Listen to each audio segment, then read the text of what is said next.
Emas disepakati para ulama, nggak ada khilaf di dalam hal ini bagi kaum pria yang sudah balik, termasuk tamyiz di dalamnya dimasukkan yang sudah balik. Maksudnya kaum pria adalah haram menggunakan emas. Adapun kadarnya, seberapapun kadarnya, jika seandainya dipanaskan bisa terpisah, itu haram. Cincin mengandung emas. Jika seandainya dipanasi dengan caranya tukang emas kok bisa terpisahkan, berarti bentuk emasnya ada, maka itu haram. Berapa persen pun kadarnya. Jadi masih haram, ya. Jangan pakai emas, pakai yang lain. Sunnahnya adalah perak kalau Anda pengen pakai cincin. Sunnahnya perak, bukan cincin. Kalau selain perak boleh. Emas haram, perak sunnah Nabi pernah melakukan. Dan juga dianjurkan pakai mata bagi kaum pria. Tempatnya adalah jari kelingking sama jari manis. Dan Nabi fi hinsirihi. Wa kana al-fassu fi ma yalil kaf. Kalau baginda Nabi meletakkan matanya di telapak. Begini. Pakai perak. Kalau selain perak tidak sunnah. Tapi kalau pria mubah asalkan bukan emas. Sunnahnya perak. Kalau pakai mata terkenankan. Mata begini juga boleh. Di jari manis juga boleh. Kalau di jari tengah makruh. Imam Ali mengatakan nahana sallallahu alaihi wasallam an natakhattam fi hadhihi wa ma yaliha. Nabi melarang, Sayyidina Ali menunjuk, Nabi melarang saya pakai cincin di jari sababah, di jari telunjuk dan yang mengiringinya. Jangan di jari tengah kaum pria, sama jari ini. Adapun wanita 5 jari boleh pakai emas, pakai cincin. Kalau jempol aneh, Anda mau pakai cincin di jempol? Coba saja. Jadi di sini ya jari kelingking sama jari manis. Jari manis tidak ada larangan, maka tidak dikatakan makruh. Adapun jari kelingking Nabi melakukannya. Khilaf antara kiri dan kanan. Fiyaminihi, maka kita mengambil mazhab Syafi'i di kanannya. Biarpun pernah terbukti Nabi juga pakai dengan kirinya. Seperti itu. Ya. Selesai. Perak, nggak usah pakai emas-emasan. Emas haram sudah selesai. Adapun emas untuk siapa? Untuk istrimu, wahai anak yang soleh. Untuk hadiah untuk ibumu sudah selesai, nggak usah kamu yang pakai. Nah, kemudian juga penggunaan emas adalah sama. Ikat pinggang dan sebagainya adalah jenis penggunaan. Penggunaan bagi kaum pria adalah tidak diperkenankan. Nanti melebar kacamata emas, jam emas, dan sebagainya. Kemudian nanti bentuk perabot rumah tangga babnya lain itu. Biarpun ibu-ibu nggak boleh piring emas, sendok emas nggak boleh. Nah, ini dibahas dalam bab kitab masalah aniyah minad dhahabi. Larangan menggunakan wadah-wadah dan bukan wadah perabot rumah tangga dari emas. Ya, ini saja insya Allah. Jadi nggak usahlah bagi siapapun. Mungkin ada yang pakai emas dan sebagainya. Dugaan kami mereka belum mengerti. Sebab kalau ngerti itu nggak boleh ngapain juga. Terlepas dari menurut medis katanya bikin begini-gini, kita terlepas dari itu semuanya.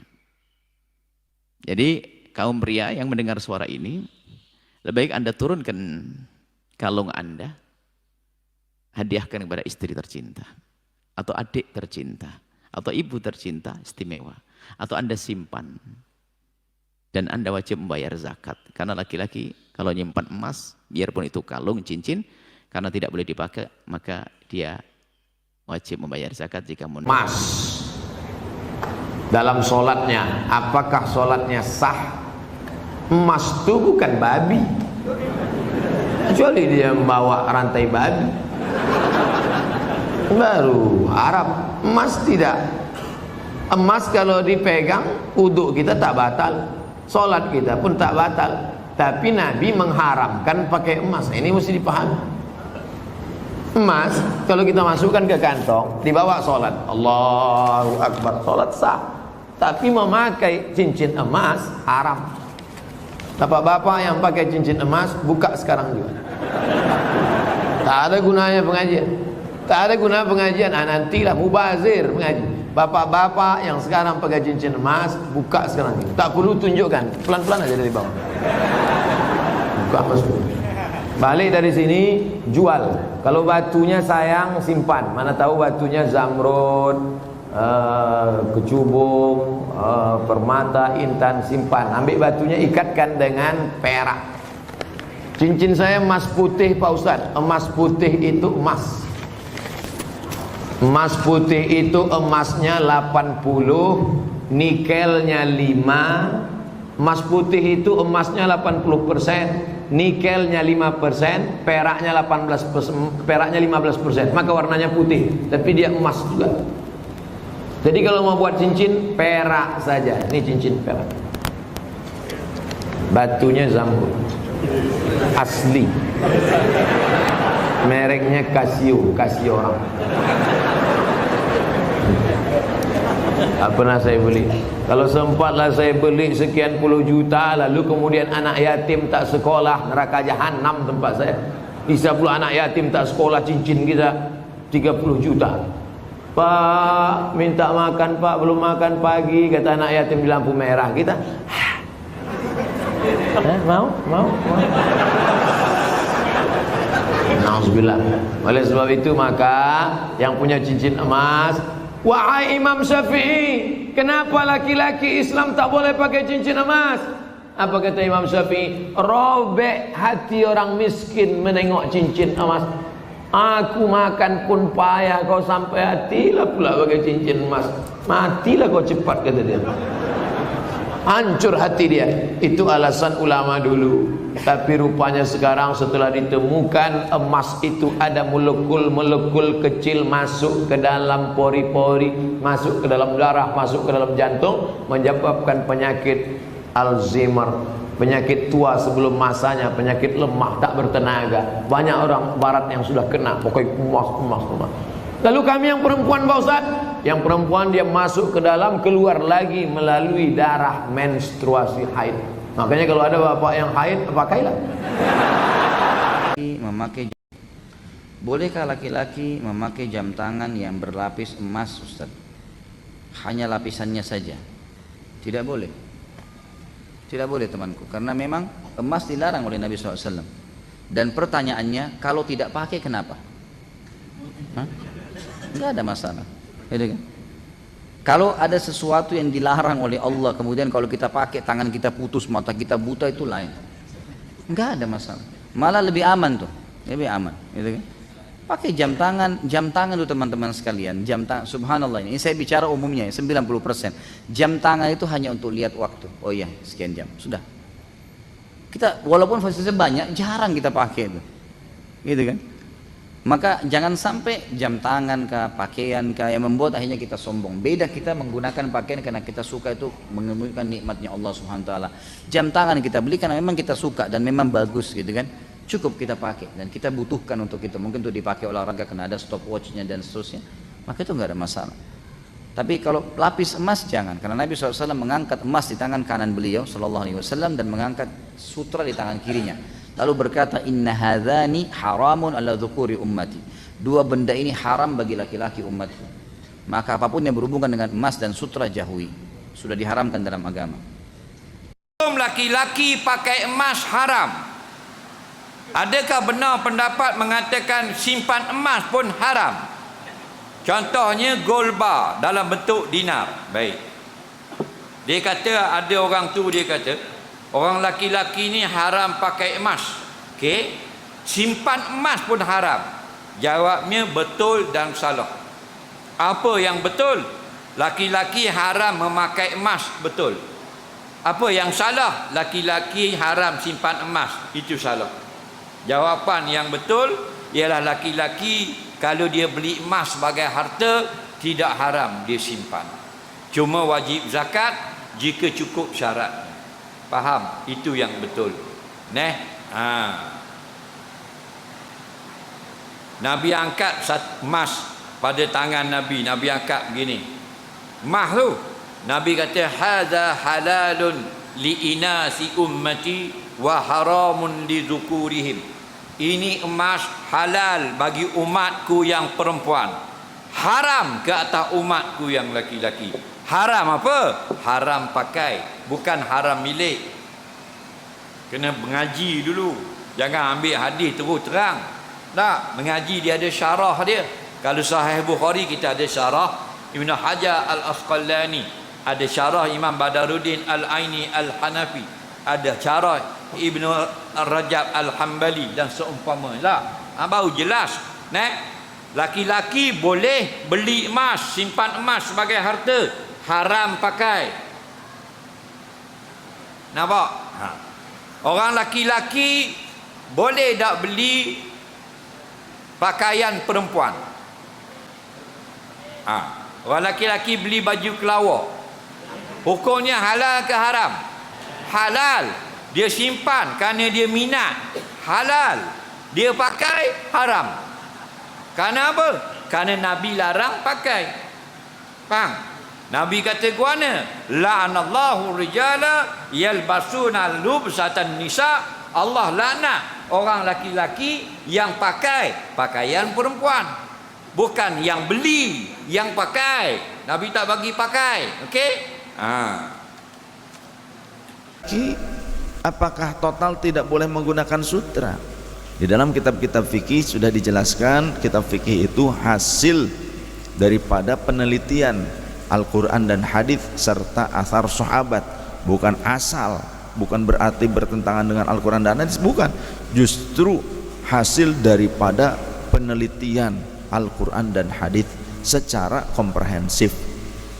Di dalam kitab hadis di dalam kitab fikih, laki-laki masih boleh menggunakan sutra, tapi campuran. Sutranya tidak boleh lebih daripada 40% kata para ulama. Jangan sampai 50%, jangan 50-50 dengan katunnya, jangan. Harus lebih banyak campurannya, syaratnya harus lebih banyak campurannya. Jadi 40% sutranya maksimal, campur dengan katun, dengan wol. Laki-laki masih boleh menggunakannya. Lantas bagaimana dengan emas? Campuran suasa, laki-laki tetap nggak boleh. Bedanya antara sutra dengan emas, kalau sutra laki-laki masih bisa menggunakan yang campurannya lebih besar, sedangkan sutranya sedikit, itu boleh laki-laki. Tapi kalau emas dicampur menggunakan tembaga jadi suasa, tetap nggak boleh dijadikan perhiasan untuk laki-laki, nggak boleh. Nah, perhiasan laki-laki selain emas, entah emas kuning, emas putih, emas borontok, emas tejo, pokoknya bahan bakunya sama dengan emas kuning, emas putih sebetulnya juga bahan bakunya sama, logamnya, cuma ada penambahan nikel lebih banyak, maka warnanya agak putih dan ada proses kimiawi. Sebetulnya bahannya sama, rumus kimiawinya sama, kode kimianya sama. Berbeda dengan platina. Platina yang dimaksud bukan emas putih, tapi bahannya bahan platinum, boleh, karena bukan emas.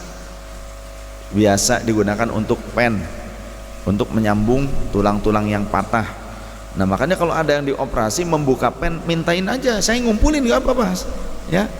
Saya juga lagi ngumpulin. Sempat ada jamaah yang pennya dibuka gitu kan, kemudian diberikan ke saya ngumpulin. Tapi memang jarang ada pengrajin emas yang mampu atau sanggup untuk membuat cincin dari platina tersebut, karena titik lelehnya itu sangat tinggi, lebih keras dibandingkan emas, lebih keras. Jadi saat mau dibentuknya susah, mereka nggak sanggup katanya. Saya sudah pernah, nggak apa-apa tambahin ongkosnya, nggak sanggup katanya, nggak bisa, sulit, harus pakai alat khusus. Dia harus terus dalam kondisi dipanaskannya terus menerus, beda dengan emas biasa. Agak susah kata mereka, ngegerindanya, ngikirnya agak keras. Laki-laki kalau pakai platina, bukan emas putih ya, platina, bahan platina asli, boleh. Yang sunnah perak, perak sunnah. Nah kadang perak itu memang kelamaan suka agak menghitam. Gampang caranya untuk memutihkan kembali, membersihkannya, disikat pakai pasta gigi. Sikat pakai pasta gigi, dikasih air sedikit, terus sampai berbusa, dicuci, itu akan putih kembali. Perak, kalau perak sunnah. Boleh juga menggunakan palladium. Yang ini saya perak, ini palladium. Memang palladium agak mahal. Palladium itu hampir harganya, kalau harga hampir setara dengan emas. Harga palladium itu cuma di bawah lah, sedikit di bawah emas, tapi hampir seharga emas. Waktu emas harganya 500.000, palladium itu sudah 400.000 atau 420.000. Emas kuning biasa 500.000, palladium 420.000. Laki-laki boleh nggak pakai palladium, dan palladium bisa dijual lagi sama seperti emas, tapi bahannya bukan emas. Artinya dalam sisi ekonomisnya bisa disimpan menjadi simpanan. Palladium bisa dijual lagi. Ya. Boleh laki-laki pakai palladium? Boleh. Ya memang ada harganya, agak mahal.